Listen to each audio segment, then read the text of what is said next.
países, por exemplo, com altas altitudes, que as pessoas têm menos exposição ao sol, e dieta pobre e fatores socioeconômicos baixos.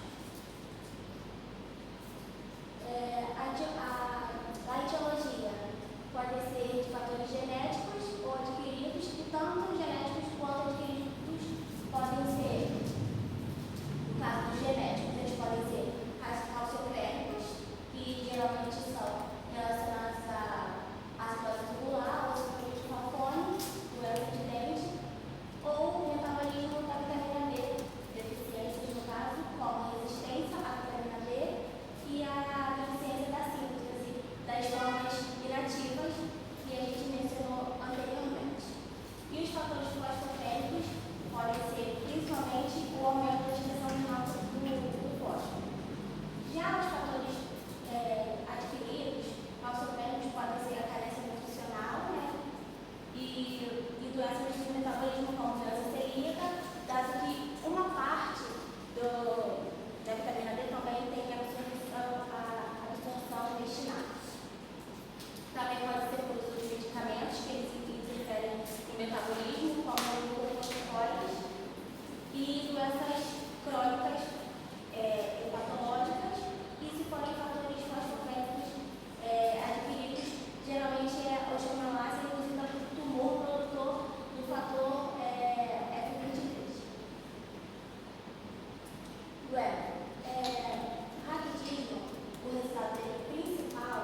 manchada en forma de copa. Eso que hay que agregarlo también. E no diagnóstico podemos poner raquitismo ou não, porque eu vi que pode ter outras causas, displasias. Así que pongo el diagnóstico. Y de acuerdo a tu caso clínico vas a saber si es un raquitismo o si es una osteoporosis. Te tiene que decir tu caso clínico todos los datos para que lo llegues a un diagnóstico. Diagnóstico de raquitismo. En caso de niños, porque en adultos es mucho más. Bueno, toda a osteomalácia é a mesma condição que o raquitismo, só que as deformidades são aparentadas nos ossos já mineralizados. Os pacientes já têm a física rara, então na radiografia nós vemos umas pseudofraturas nos ossos largos e também um apagamento. A gente vê mais negro aqui, nós vemos que o osso está mais fragilizado, não está com a densidade que deveria estar. E os sintomas da osteomalácia e os signos são bem parecidos com do raquitismo, dada essa diferença em que o raquitismo, a maioria dos achados radiológicos são nas físis, aqui são mais em qualquer outra parte do osso lá, do osso já formado.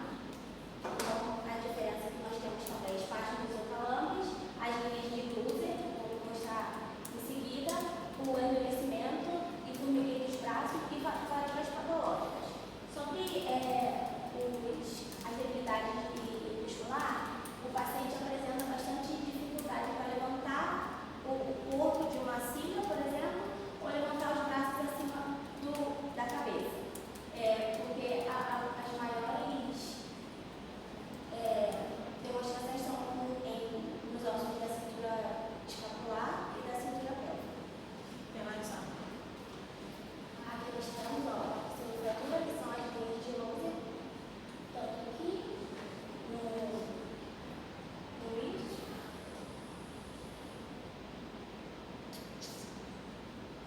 Na pubis e também aqui no fêmur a gente vê uma fratura. O diagnóstico clínico, como a professora citou, quando nós vemos uma radiografia, a gente tem que correlacionar com a história clínica do paciente, visto que a gente tem que se for, provavelmente a gente já vai falar que é uma osteomalácia, mas ela pode ser proveniente de um raquitismo infantil. As radiografias a gente vai ver mais radiolúcido e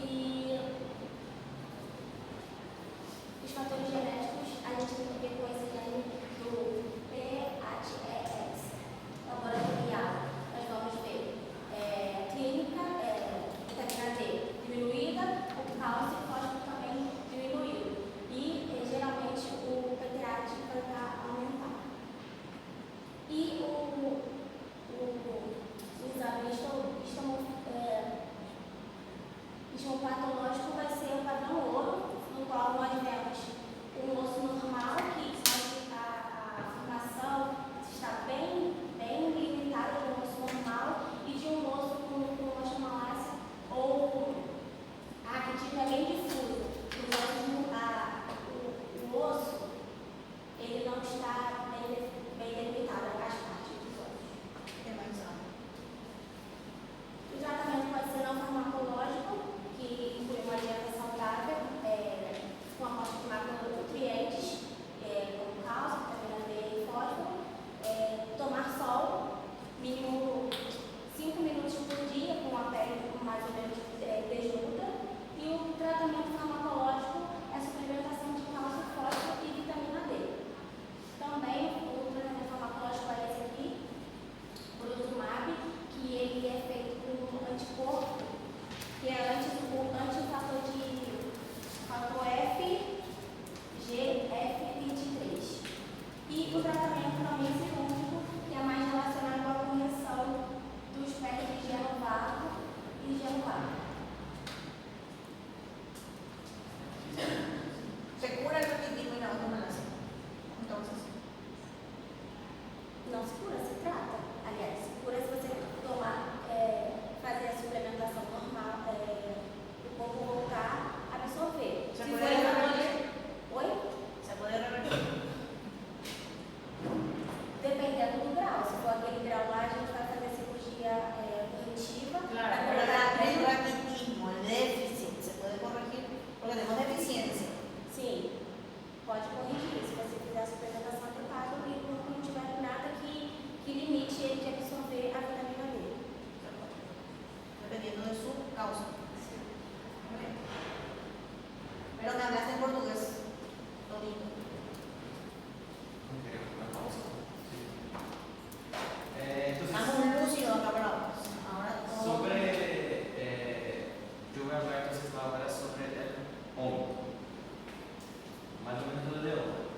las partes, porque dependendo de la fratura, tiene que hablar de la parte de la fratura. Por ejemplo, tiene que saber que ese tubérculo menor, tubérculo mayor, tiene que saber que acá é coelho anatómico y acá é coelho quirúrgico. Entonces, la fratura, por ejemplo, puede estar coelho anatómico, coelho quirúrgico, y así se habla en la radiografía. Sobre la articulación, tenemos dos articulaciones propiamente del hombro, que es el glenohumeral, que es entre la cabeza del hombro y la glenoides, y el columnar, entre el columna y la clavícula.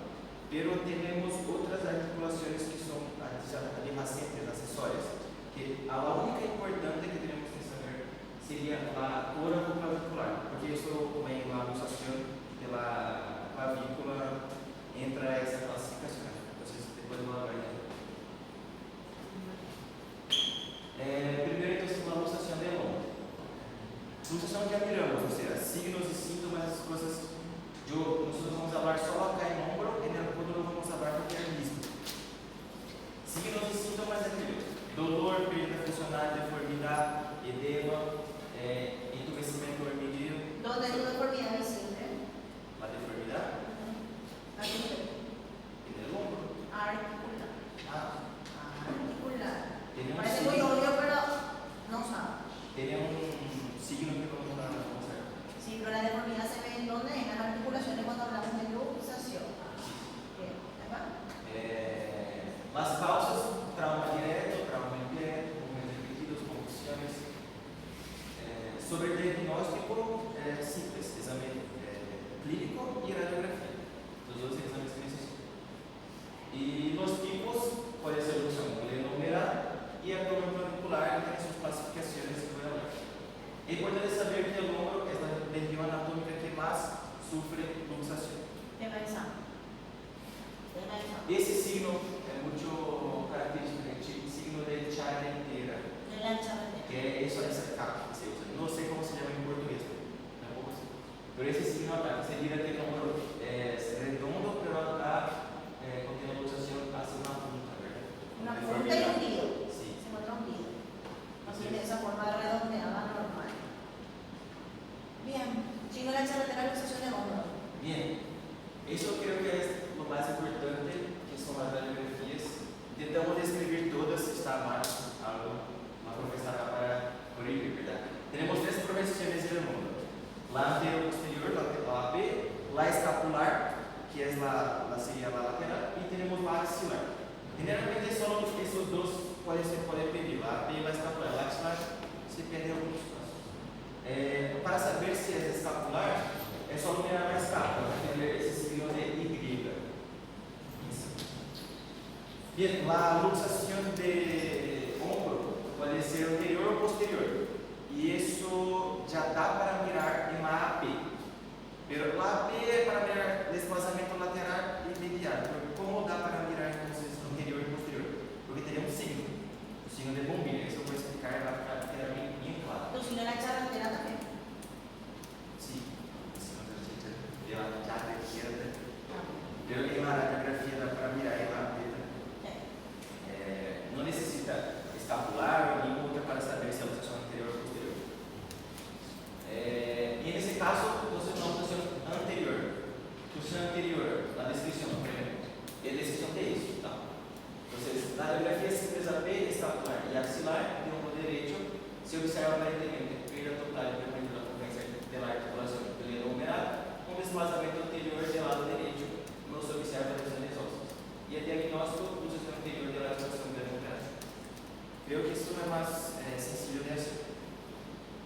La posterior tiene ese signo de bombilla, que acá se puede mirar que la cabeza del húmero queda con parece una lámpara, queda ovalada así.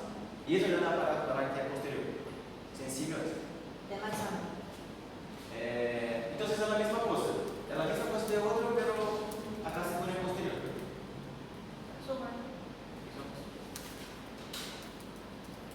Puede tener algunas lesiones en la luxación. Tenemos dos lesiones, que es la Burkhardt y la Hill-Sachs. La Burkhardt, pasa como tenemos no anterior. O sea, el hombro se desplaza para frente y eso genera un daño en el labrum de la glenoides, que es el labio de la glenoides. No se mira mucho en la radiografía, se mira más en la resonancia magnética. Si caso tiene una fractura de la glenoide asociada, se dice que es una pancardia ósea. Lesión de Hill-Sachs puede ser anterior o posterior, luxación. En una luxación anterior, se hace la luxación normal, y cuando va a ser la reducción de ese hombro, realmente incruenta, ¿verdad? Cerrada, hace una lesión de la cara posterior del útero. Y de ahí se habla lesión de Hill-Sachs. Si es una luxación posterior, se hace la reducción y genera una fractura de la cara anterior, mais una cara anterior del útero, se habla de lesión de Hill-Sachs inversa. ¿Cierto? Y se mira mejor en la tomografía o la resonancia. Ahora, sobre la luxación de la clavícula. Que es la clasificación de Lockwood. La clasificación de Lockwood tiene algunas cosas que tienen que tener en cuenta. Lockwood. Que es la grado 1 tiene una distensión del ligamento acromioclavicular sencillo sin desplazamiento. Ese es más simples. Grado 2 tiene una ruptura, una distensión, una opción de la articulación acromioclavicular, pero la cora clavicular está intacta. Y ese ya tiene desplazamiento. ¿Qué son esos? ¿Rotura presente aquí? No, rotura de ligamento, desplazamiento de articulación. Rotura de ligamento. Ligamentos acromioclaviculares y los coracoclaviculares están intactos. ¿Cuáles son los ligamentos coracoclaviculares? Hay dos ligamentos coracoclaviculares. ¿Cuáles son? Conoide y trapezoide. Conoide y trapezoide son los dos que salen y se dirigen de la coracoide a la clavícula. Esos son los ligamentos coracoclaviculares. Sí. El grado 3 ya tiene una ruptura total de esos ligamentos. El grado 4 ya tiene un desplazamiento posterior de la clavícula. Y el grado 5, desplazamiento superior al 100%. Y el grado 6, la clavícula está desplazada por debajo de la escápula. Inferior. Sí, sería inferior. Y el tratamiento, grado 1, 2 y 3 puede ser RAI, se llama régimen inflamatorio mismo. Y de grado 3 para abajo puede ser ya hacer cirugía. ¿Imágenes? Sí. Aí tiene la luxación. Ese es normal. Eso yo puse para comparar. O sea, tiene la articulación acromioclavicular, la articulación coracoclavicular, mirar cómo está la distancia, para tener en cuenta. Y acá la distancia que se cree. O sea, dá para mirar que tiene totalmente una luxación de la articulación acromioclavicular y también de la articulación coracoclavicular. O sea, ese es grado 3. ¿Sí? Los dos. Es oferta. Entonces, da para mirar que tiene la luxación de ambas las articulaciones. Entonces, en la descripción, radiografía simple al medio derecho se observa aparentemente pérdida total y permanente confluencia de la articulación acromioclavicular y coracoclavicular del lado derecho. No se observa lesiones óseas, luxación grado 3 de la articulación acromioclavicular y coracoclavicular del lado derecho. La clasificación de Rodman tiene que saber. Bien, el tratamiento de cualquier luxación. Hace todos aquellos pasos que la profesora ya explicó, inmoviliza, la radiografía, reducción, la radiografía de nuevo, de control, gás inflamatorio, fisioterapia y la cirugía solo si for complicada. Se la luxación con grado articular, lesión ligamentar, interposición de partes blandas ou abierta. Tema de examen. Excelente, muy bien. Bien, fracturas de hombro. Los signos y síntomas son bien parecidos con la luxación, se diferencia por ¿Qué la fractura del hombro? El hombro no es una región anatómica.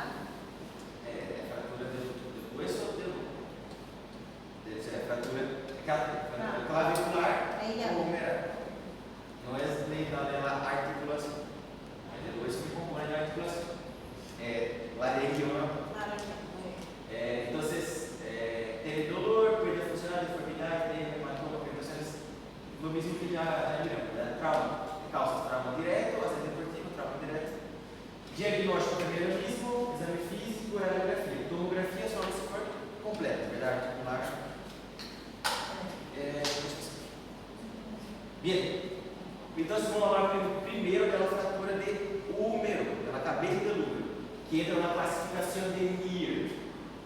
Classificação de Neer para fraturas da cabeça de lúpulo. Se basa em duas coisas. Se basa em grado de desplazamento e na quantidade de fragmentos que há. Então, el grado 1 tem um desplazamento inferior a 1 centímetro ou menor de 45 graus. Pode ser uma fratura incompleta ou uma fratura completa com pouco desplazamento. Se vai generar de 0 a 2 fragmentos, certo? Não teria como ter muito fragmento. De la fratura 2 hasta 4, de grado 2 a 4, todos vão ter desplazamento acima de 1 centímetro. Todos. Centímetro 45 graus. Todos vão ser fratura completa. Lo que cambia é a quantidade de fragmentos. Lá 2 tem 2, lá 3 tem 3 e lá 4 tem 4 fragmentos. Então, acá são os exemplos que podemos ter. Então, esse, por exemplo, quando tem 2 partes, 2 fragmentos. Acá é uma fratura do cuello anatômico. Acá é uma fratura do cuello quirúrgico. Acá é o tubérculo maior e acá é o tubérculo menor. Você tem 2 fragmentos e já tem desplazamento maior de 1 centímetro. Pode fazer uma pergunta? Mas frequente. ¿Cuál es más frecuente asociado a luxación? Asociado a luxación. ¿Qué se suele fracturar muy frecuentemente al tener una luxación de lumbar? Eu decidi a parte de la cabeza. No, no es. ¿Cuál es el troquín y cuál es el troquíter? Ese es el menor, ¿no? El menor. É, El troquín o tubérculo menor es lo que más está asociado, es la fractura que más está asociada a una luxación de lumbar. Bueno. mira, acá hay 3 partes y acá hay 4 partes. Acá entonces, dá para ver acá que tiene la fratura del tubérculo mayor. En este caso, la descripción es la diferencia Solo. Solo. Sí. Yo veo más. No es solo eso. ¿Y el cuello? Acá. Ahí está. No.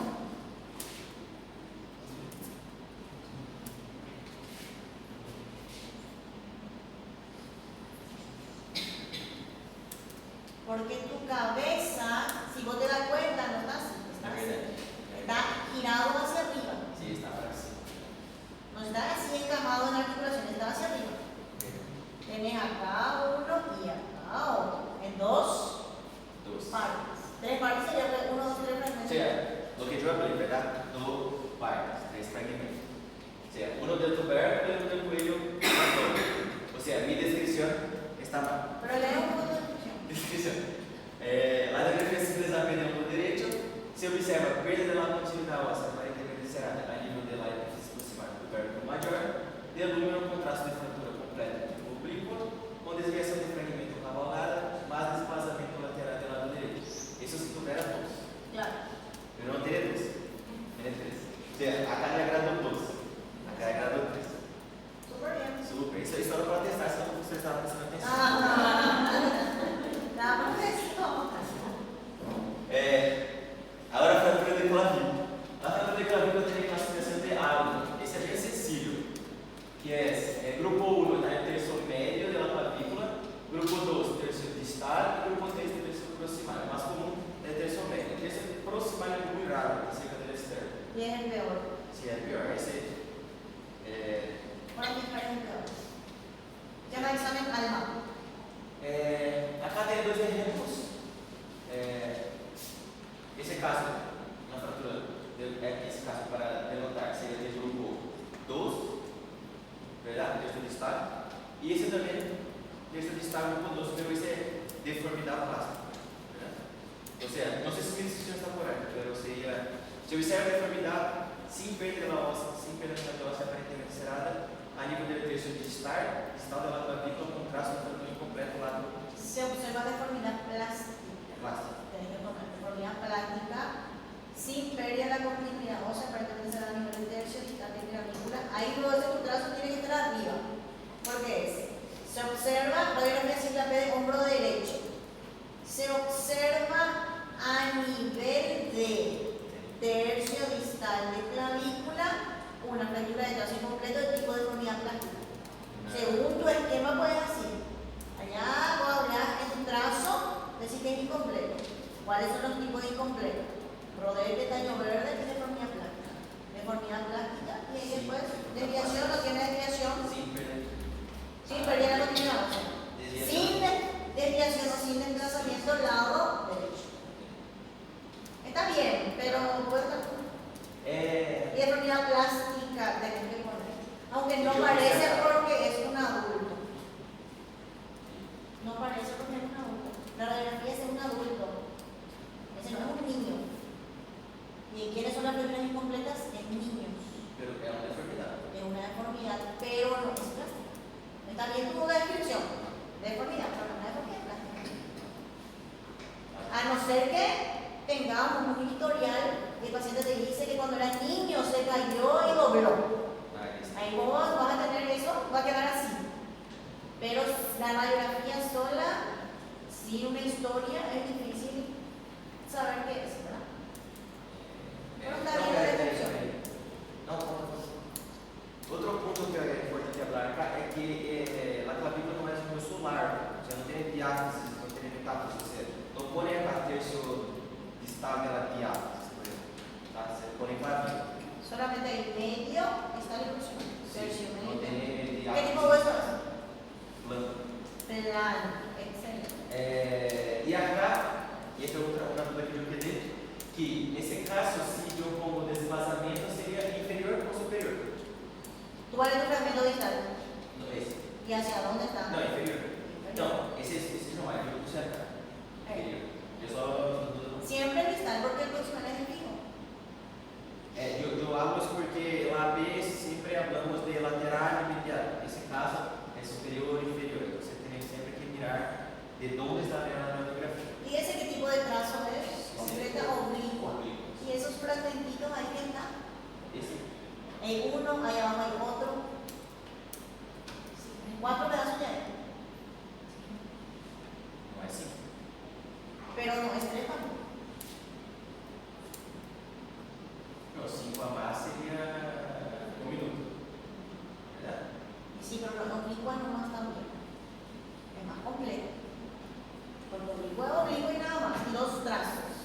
Un trazo y 2 fragmentos, nada más. Pero ahí hay 4. 1, 2, 3, 4. Então eu vou.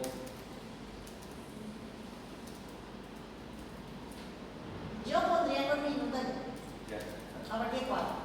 En ese caso, que tienen fragmentitos. Y la radiografía de la clavícula siempre hay interposiciones. Nosotros entramos a veces en quirófano con una radiografía con trazo simple y encontramos 4 o 5 pedazos.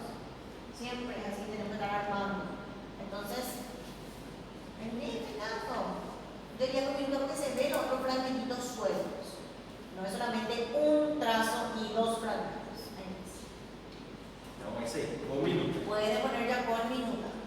Depois, se é bom que vocês estão anotando, eu vou querer a música de vocês. Bem, manejo de tratamento. E no caso de fratura humeral, seria conservador, em grado 1, aniosos ou barro com barro de risco funcional. E quirúrgico em grado 2, 3 e 4, já tem desplazamento tem mais tratamento. E complicado. E fratura clavicular generalmente é conservador. Na maioria dos casos, só hace quirúrgico se é complicada, tem compromisso vascular, essas coisas. ¿Cuáles son las indicaciones quirúrgicas de fractura de clavícula? Sería En qué caso se opera. compromisso vascular, Después. tem risco funcional. Ah. Seria mais complicado. Volvemos. Voy a decir complicado, pero ¿qué es complicado? Ahí Não, palabras. primeiro o compromisso vascular. Volvemos a uno. La radiografía. Se Eso. é grupo 3 também. Eso que se ve allá arriba se llama inminencia de exposición. Está a punto de exponer, está a punto de salir esa punta a través de la piel. Entonces, cuando una fractura expuesta, cuando hay una fractura con inminencia de exposición, cuando hay un desplazamiento o un cabalgamiento mayor de 2 centímetros, compromiso neurovascular, ahí es quirúrgico. Si no, puede ser conservador. Y la mayoría es conservadora. La mayoría. Bien. Pasa. Artrosis. Bien, artrosis y artritis, ¿verdad? Ese es cierto que hacen. La artrosis es la degeneración de la articulación, la artritis es la inflamación, pero hablamos más de artrosis en este caso. Como es una degeneración? É um dolor crônico, vai ser um dolor progressivo e constante. Vai ter que funcionar e isso é muito importante. Rigidez matinal. Isso tanto em artroses quanto tendinosis vai ter rigidez matinal. Debilidade pode também ter crepitação. Esse é um ponto também importante. Nos fatores de risco, idade avançada, uso excessivo de ombro, traumatismos prévios, cirurgias, lesão no âmbito rotador, que o doutor Diablo, e enfermidades autoimunes. Diagnóstico, exame físico, é principal, essa radiografia, mas a radiografia não é para mirar a articulação em si, não é, mas tem signos que te prueban que tem uma artrose, por isso é principal. E a tomografia é mais para planificação quirúrgica. Ressonância pode ser partículas, pero isso mais classificação vai ser, pode ser clavicular ou glomerular e pode ser primária ou secundária e tem a classificação que vamos falar agora, que é Samuelson-Prieto. A classificação de Samuelson-Prieto se basa em 3 coisas. Osteofitos é quando o osso empieza como a crescer e a ser na punta, que dá pontudo. Tem exemplo? Osteofito, espaço articular e irregularidade óssea. Leve, menos de 3 milímetros, preservado no espaço e sim irregularidades. Moderadas, 3 a 7, pequeno estreitamento e pequena irregularidade, grave, mais de 7 milímetros, importante estreitamento e importante irregularidade. Pero como vou saber quantos milímetros tem esse osteofito? Não sei, provavelmente é prático. Provavelmente quando der tempo você vai saber. Agarrar uma régua assim, Oquímetro. Oquímetro, prático. Bem, esse é o osteofito. Mira que uma adenoides que dá puntuda, tá? Los osteofitos son neoformaciones, nuevas formaciones de hueso en el extremo de la articulación. Los brasileños le llaman pico de papagayo. En los bordes de la articulación empiezan a quedarse así como. Ese es mucho común en la columna. Rodilla. Acá entonces tenemos el osteofito, tenemos el estrechamiento articular y vamos a tener irregularidades también. También tenés geodas. ¿Qué? Geodas. Geodas. Geodas también tenés que son geodas, quistes subcondrales. Lleno de quistes está ahí alrededor del hueso subcondral. ¿Ves esas líneas que están ahí en la cabeza del número? Cerca del borde, todito, esos son geodas. Mira acá, cerca del cuerpo, ¿qué es? Otra geoda.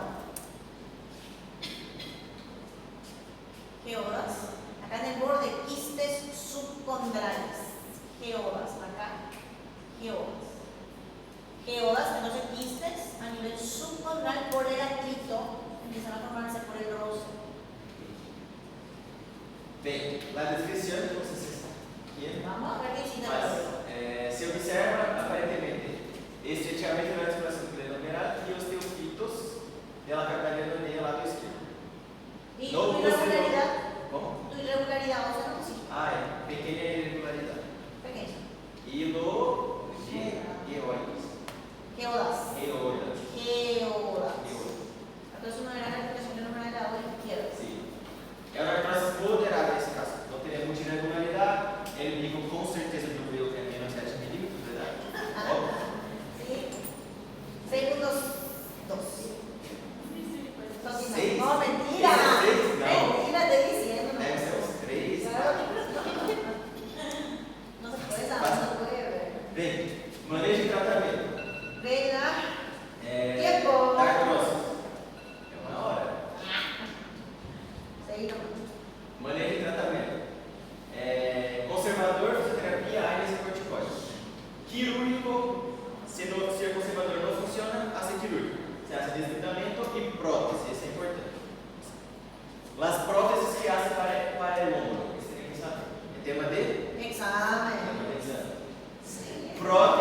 semi-artroplástica. Prótese semi-artroplástica é quando ele reemplaça só a cabeça do número. Se utiliza quando a glenoides todavia está intacta. Certo? O paciente jovem todavia tem um bom manguito rotator, só a cabeça do número está afetada. Se hace uma parcia, hemiartroplastia parcia.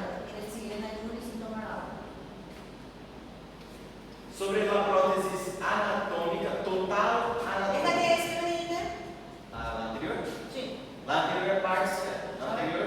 A ver la parcial cómo es. La parcial solo cambia, se reemplaza la cabeza del número. Porque la glenoides todavía está intacta, tiene un buen manguito, hace mucho común en pacientes más jóvenes. La total anatómica se reemplaza la cabeza del número y la glenoides también. Eso hace cuando tiene una lesión de los dos, una artrose de los dos, y el manguito rotator está intacto. ¿Tá? Porque si no, no vas a poder mover. Sí, el manguito rotator todavía está intacto. Y hace ese. La reversa, que es la prótesis total reversa del hombro, que es essa acá. Lo que cambia es que la glenoides queda con la parte ovalada y la cabeza del número queda plana. É reversa. Isso hace quando o manguito não está dañado. Aí passa quando o manguito dañado. E nesse caso, o deltoides se converte no principal impulso para a elevação do braço. Isso são os três para comparar. Subar. Passa. Lembrei agora. Só para mim. ¿Bien ahora? Muy bien, lo dio excelente. Agora vamos passar às lesões que afetam os tendões e a bursa de longo. Ella es Maristela. Sim. O ombro tem sua articulação muito imóvel, no entanto, se torna muito inestável por se movimentar muito. Acá temos as extensões que são a bursa, acá está a bursa, que é tipo uma bolsa, e ela está ali para evitar que haja atrito entre as articulações, no hueso, e acá estão os tendões.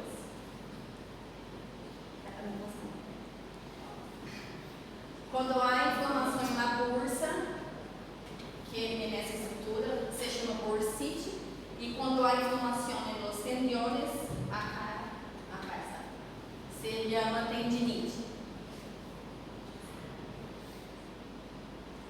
A tendinite, então, é uma inflamação aguda de um ou mais tendões de ombro. Geralmente, a mais afetada geralmente o manguito rotador. E a bursite é a inflamação da bursa subacromial, que é aquela que eu havia mostrado na imagem anterior. Hay tres conceptos que diferencian. Tendinitis, tendinopatía y tendinosis. Tendinose nada mais ¿Y tendinopatía? Tendinopatía es cualquier lesión, cualquier patología del tendón. Ahora la tendinitis y tendinosis sí ya tienen conceptos un poquito más diferentes. Muy bien.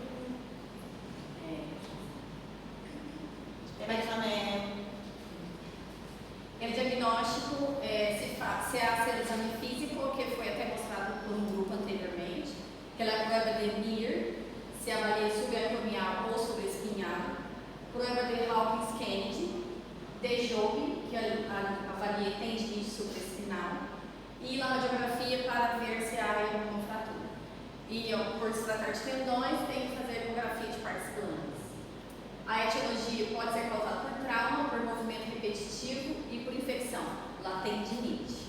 Repetindo que em outra afecção do tendão, que a tendinose é diferente dessa tendinite que é aguda.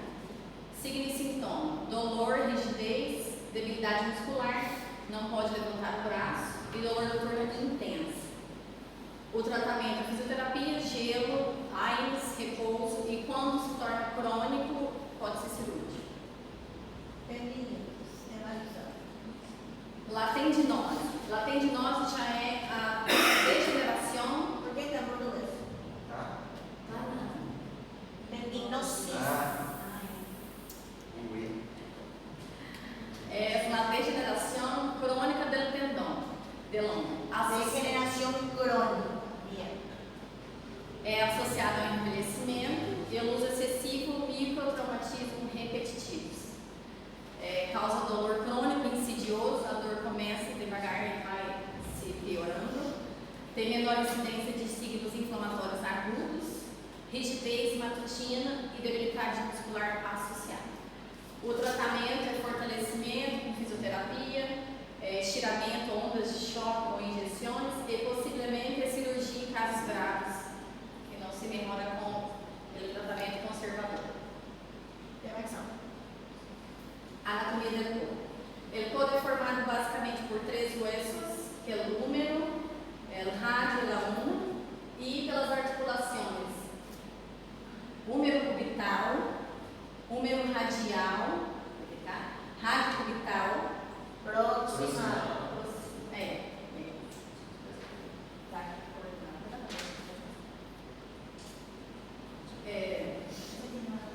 Epicondilite lateral, que é a pododetenista.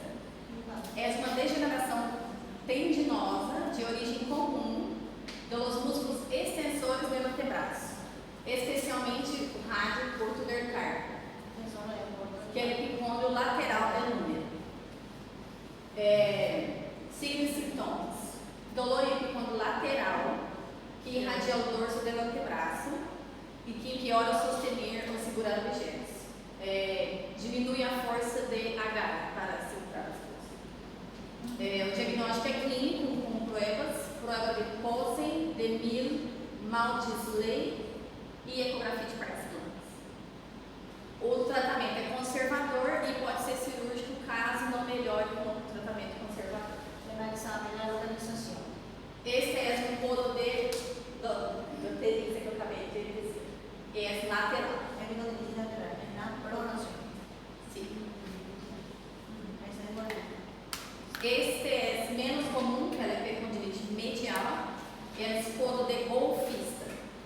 Essa também é uma degeneração tendinosa de origem comum pelos músculos flexores do antebraço, especialmente no pronador redondo e flexor radial del carpo, no epicôndrio medial.